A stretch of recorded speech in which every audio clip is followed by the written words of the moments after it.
राहुल गांधी की काफी मान मनोबल के बाद राहुल गांधी रायबरेली से पर्चा भर चुके हैं। लेकिन इस पर्चे के बाद चर्चा इस बात की हो रही है कि आखिर राहुल गांधी ने अमेठी क्यों छोड़ा, आखिर अमेठी से अलग उन्होंने रायबरेली को ही क्यों चुना।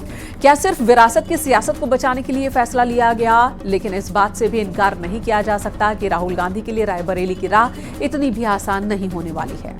अगर रायबरेली में पिछले चुनाव के वोट प्रतिशत को समझे तो 2009 के लोकसभा चुनाव में कांग्रेस का वोट प्रतिशत कर 71% था और बीजेपी का वोट प्रतिशत महज 3.82% था। फिर 2014 के लोकसभा चुनाव में कांग्रेस का ग्राफ तेजी से गिरा। इस चुनाव में कांग्रेस 63% पर आ गई, जबकि बीजेपी का वोट प्रतिशत 3 से 21% तक पहुंच गया। और बात 2019 लोकसभा चुनाव की करें तो कांग्रेस का वोट प्रतिशत गिरकर 55% पर आ गया, तो वहीं बीजेपी लंबी छलांग के साथ 38% पर पहुंच गई। ये उतार चढ़ाव तब का है जब सोनिया गांधी इस सीट से चुनाव लड़ रही थी, लेकिन अब मैदान में राहुल गांधी हैं जो अमेठी पहले ही हार चुके हैं। इसी पर आपको दिखाते हैं रिपोर्ट।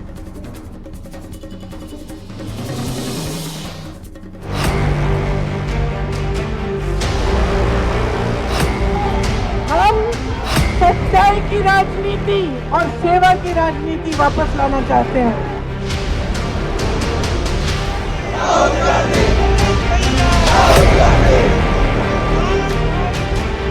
लेकिन अमेठी से भी इतना डर गए, वहां से भागकर अब रायबरेली में खोज रहे हैं रास्ता।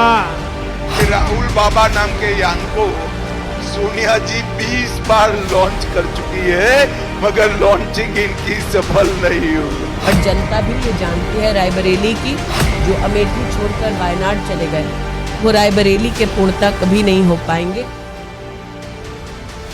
उत्तर प्रदेश में गांधी परिवार के आखिरी दुर्ग को बचाने के लिए राहुल गांधी वायनाड से सीधा रायबरेली में लैंड कर चुके हैं। मां सोनिया गांधी से मिले सुरक्षा कवच पहने राहुल गांधी रायबरेली से नामांकन दाखिल कर चुके हैं। और इसी के साथ एक बार फिर राहुल गांधी नाना करते करते यूपी से चुनाव लड़ बैठे हैं।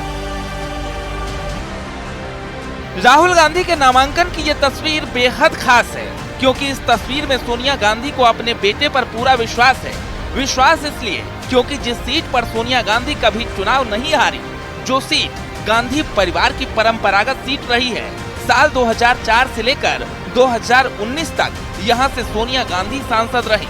यहां से फिरोज गांधी, पूर्व प्रधानमंत्री इंदिरा गांधी तक सांसद रह चुकी हैं। साल 2019 में अमेठी से राहुल गांधी के चुनाव हारने के बाद रायबरेली सीट ही यूपी में कांग्रेस का आखिरी किला बचा हुआ है। प्रताप सिंह किस तरीके से लगातार लोगों का अभिवादन स्वीकार करते हैं। सर, ऐतिहासिक दिन। बिल्कुल, रायबरेली के लिए, भारतीय जनता पार्टी के कार्यकर्ताओं के लिए आज का दिन ऐतिहासिक है। निसंदेह रायबरेली के एक छोटे से कार्यकर्ता को भारतीय जनता पार्टी के शीर्ष नेतृत्व ने इस काबिल समझा, और रायबरेली की जनता भी अपने सेवक के सम्मान में पूरी तरह से सड़कों पर दिखाई दे रही है। महसूस हो रहा है कि राहुल गांधी जैसे धोखेबाजों को अब की रायबरेली की जनता मुंहतोड़ जवाब देगी और कमल खिलाएगी। हालांकि रायबरेली में बीजेपी ने दिनेश प्रताप सिंह को मैदान में उतारा है। रायबरेली में दिनेश प्रताप सिंह साल 2019 में भी रायबरेली सीट से सोनिया गांधी के खिलाफ चुनाव लड़ चुके हैं। ऐसे में एक बार फिर बीजेपी ने दिनेश प्रताप सिंह पर अपना भरोसा जताया है। लेकिन इस सीट पर अंदर खाने बीजेपी से कई और चेहरे भी थे जो अपनी अपनी दावेदारी जता रहे हैं। तो क्या मान लिया जाए कि जिस तरह वोट प्रतिशत के आंकड़े राहुल गांधी के लिए शुभ संकेत नहीं, वैसे ही बीजेपी में अंदरूनी घमासान भी कुछ और ही इशारे कर रहे हैं। Bureau report, news 18।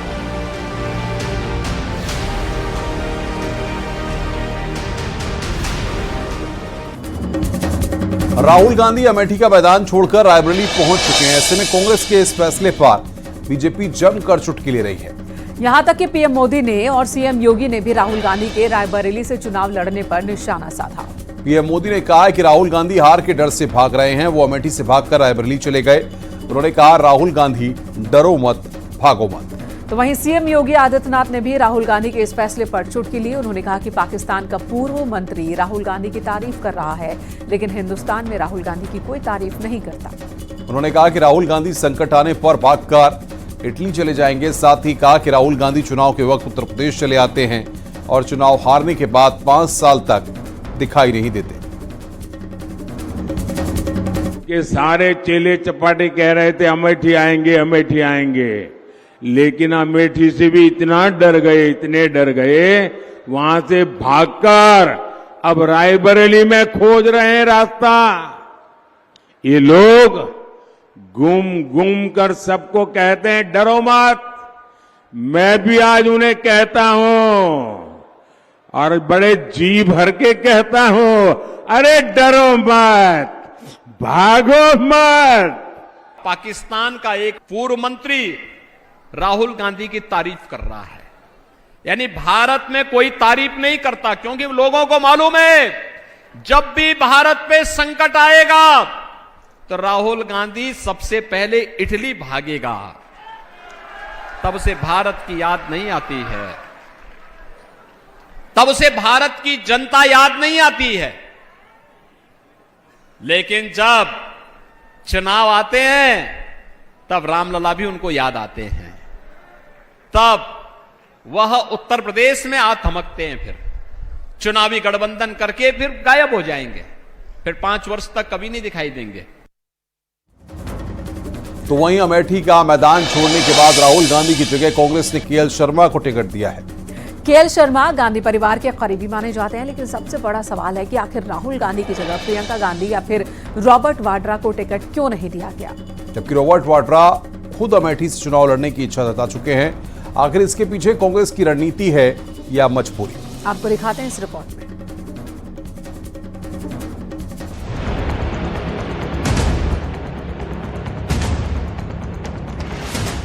Rahul Gandhi जिस सीट पर जीत की हैट्रिक लगा चुके हैं, उस सीट पर 2019 में विकेट गिरने के बाद राहुल फिर कभी अमेठी की तरफ मुंह उठाकर नहीं गए।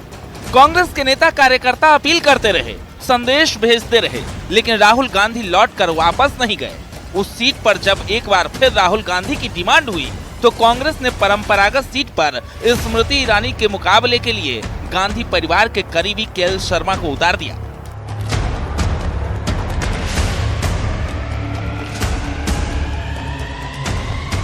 सोनिया गांधी का ये एक डायरेक्ट मैसेज था कि सब ऑल इज वेल है, सब तय रणनीति के हिसाब से हो रहा है, फिर चाहे वो राहुल गांधी के रायबरेली से चुनाव लड़ने का मामला हो या फिर अमेठी से चुनाव न लड़ने का।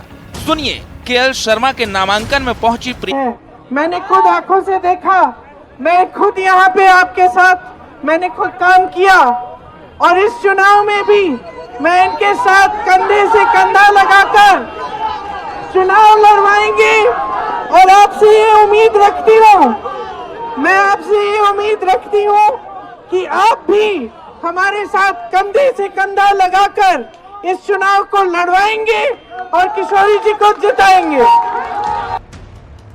कहने को प्रियंका गांधी सही कहती हैं कि केएल शर्मा को वफादारी का इनाम मिला है, लेकिन सवाल तो ये है क्या केएल शर्मा स्मृति ईरानी को टक्कर दे पाएंगे? क्या राहुल गांधी को अमेठी से वायनाड वाया रायबरेली भेजने वाली स्मृति ईरानी के सामने कोई और उम्मीदवार कांग्रेस को नहीं मिला?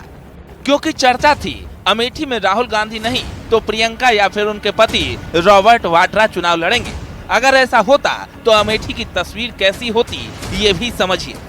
प्रियंका या वाड्रा चुनाव लड़ते तो कांटे की टक्कर होती, हेवीवेट मुकाबला होता, सीट परिवार के पास रहती, बदले का संदेश जाता और रॉबर्ट वाड्रा इस सीट से चुनाव लड़ने की इच्छा भी जता चुके थे। देखिए पूरे देश से पुकार है कि मैं सक्रिय राजनीति में आऊं, पर यह है क्योंकि मैं देश के लोगों के लिए हमेशा निकलता हूं, लोगों के बीच में रहता हूं। मैंने 1999 से वहां प्रचार किया, लोगों के बीच में रहा और 2004 में भारी बहुमत से सोनिया जी को जिता के लाए। वहाँ के लोग हमेशा चाहते हैं कि मैं उनके साथ उनके क्षेत्र में आऊं। ऐसे में गांधी परिवार से अलग प्रत्याशी उतारना और राहुल गांधी का अमेठी छोड़ रायबरेली चले जाने पर स्मृति ईरानी के साथ ही कभी कांग्रेस में रहे आचार्य प्रमोद कृष्णम ने भी तंज कसा है। पब्लिक मीटिंग में कहते थे डरो मत, कांग्रेस के कार्यकर्ताओं को कहते थे डरो मत, देश की जनता को कहते थे डरो मत, खुद डर गए।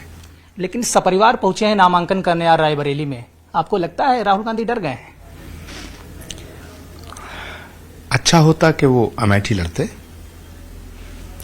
चुनाव में हार जीत चलती रहती है, स्मृति ईरानी के सामने लड़ते। मेहमानों का स्वागत है। हम लोग अतिथियों के स्वागत में कोई कसर छोड़ेंगे नहीं। इतना ही कह दूं कि अमेठी से गांधी परिवार का ना लड़ना इस बात का संकेत है कि कांग्रेस पार्टी चुनाव में एक वोट पड़ने से पहले ही अमेठी से अपना हार स्वीकार कर चुकी है। क्योंकि अगर उन्हें लगता कि यहाँ जीत की कोई भी गुंजाइश है तो वो यहाँ से लड़ते, अपने प्रॉक्सी को ना।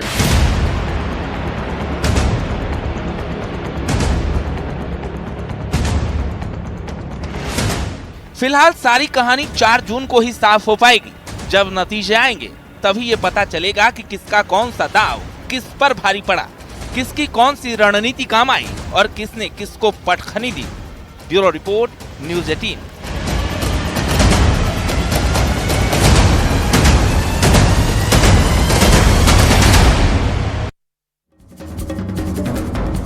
और अब बात उस सीट की कर लेते हैं जो अमेठी और रायबरेली की तरह ही बहुत चर्चा में रही। यहां भी नामांकन के आखिरी दिन बीजेपी प्रत्याशी ने पर्चा दाखिल किया।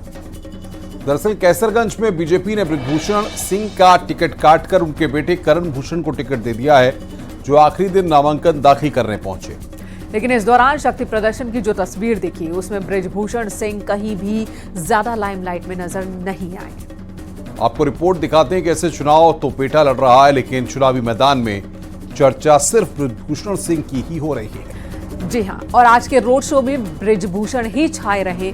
और कैसी थी वो तस्वीर आपको दिखाते इस रिपोर्ट में।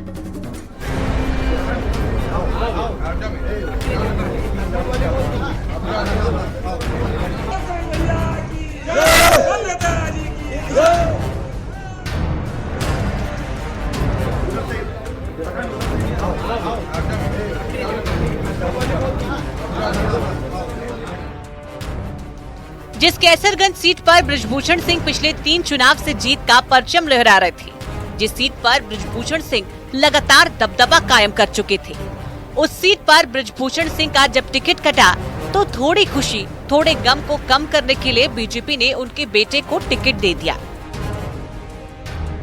अब जब बृजभूषण के बेटे करण नामांकन के लिए निकले तो शक्ति प्रदर्शन से संदेश देने की कोशिश हुई।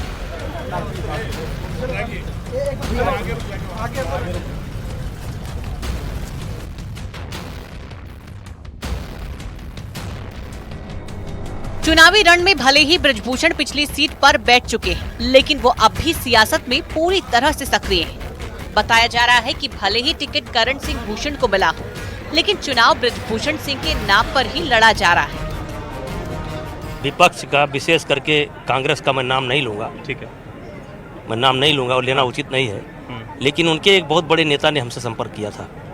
कांग्रेस के नेता ने आपसे संपर्क? कांग्रेस के एक बहुत बड़े नेता ने हमसे संपर्क किया था। बड़ी बात बता रहे हैं आप।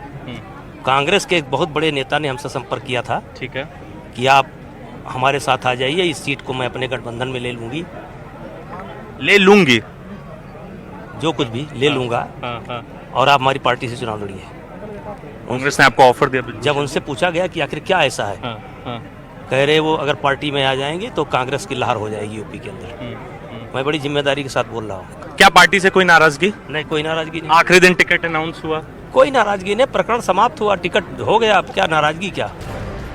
कैसरगंज लोकसभा सीट से बीजेपी ने करण सिंह भूषण को उम्मीदवार बनाया है। ऐसा करके बीजेपी ने एक तीर से 2 निशाने साध लिए।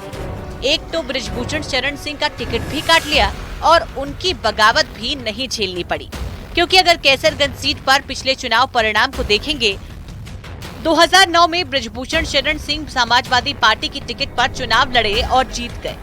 2014 में, 2019 में बीजेपी के टिकट पर लड़े और जीत गए। ऐसे में बृजभूषण के बेटे को टिकट मिलने पर विपक्ष की टेंशन बढ़ चुकी है और निशाना साधा जा रहा है। कांग्रेस ने कहा कि बीजेपी परिवारवाद वाले नेताओं के साथ खड़ी है। सपा ने कहा कि बृजभूषण खुद सांसद है, उनका बेटा विधायक और छोटे बेटे को लोकसभा का टिकट दे दिया है, तो ये परिवारवाद है या नहीं। खैर, बृजभूषण सिंह के बेटे करण भूषण कैसरगंज से नामांकन दाखिल कर चुके हैं और शक्ति प्रदर्शन से परचम भी लहरा चुके हैं। यानी इस बार का मुकाबला भी बेहद दिलचस्प होने वाला है, क्योंकि भले ही चुनाव करण लड़ रहे हैं, लेकिन चेहरा बृजभूषण सिंह का ही है। Bureau report, news 18।